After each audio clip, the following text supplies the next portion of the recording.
आज देखते हैं हम प्रकाश का परावर्तन, यानी प्रकाश के परावर्तन क्या होता है, यानी प्रकाश में जो परावर्तन की घटना है वो किस प्रकार से होती है। तो सबसे पहले इसके लिए हम क्या बनाएंगे, चित्र बनाते हैं, ठीक है ना।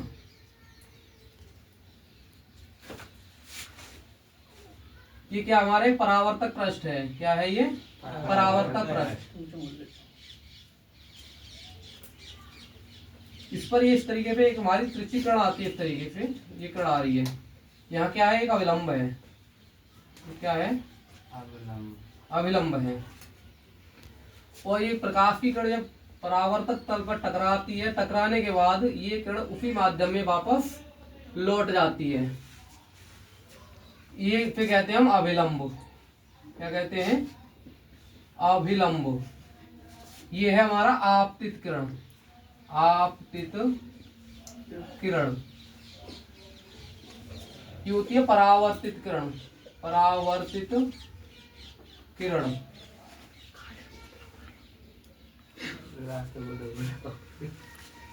ये हमारा कोण आई, इसे कहते हैं हम आपतन कोण,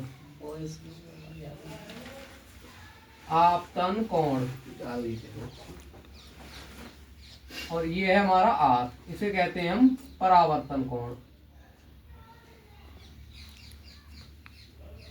परावर्तन कोण। जब कोई प्रकाश की किरण किसी चिकने या पॉलिशदार तल पर पड़ती है तो वह प्रकाश की किरण उस तल से टकराकर पुनः उसी माध्यम में वापस लौट जाती है। इस घटना को प्रकाश का परावर्तन कहते हैं। आपतित किरण और अविलंब के बीच जो कोण बनता है उसे कहते हैं हम आपतन कोण आई। अविलंब और परावर्तित किरण के बीच जो कोण बनता है उसे कहते हैं हम परावर्तन कोण आर।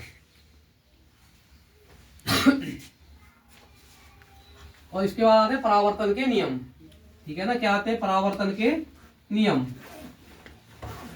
परावर्तन के नियम।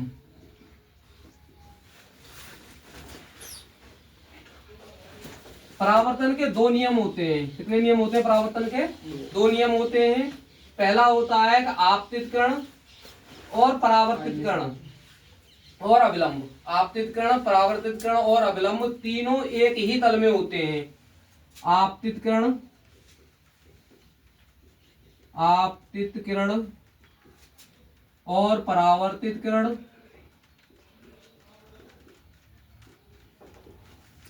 परावर्तित किरण तथा अविलंब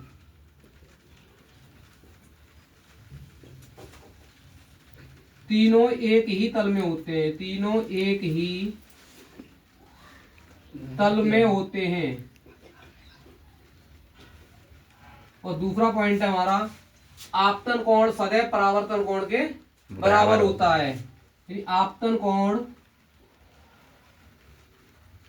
बराबर परावर्तन कोण, या हम इसको लिख सकते हैं कोण आई बराबर कोण आर। बंद कर दो।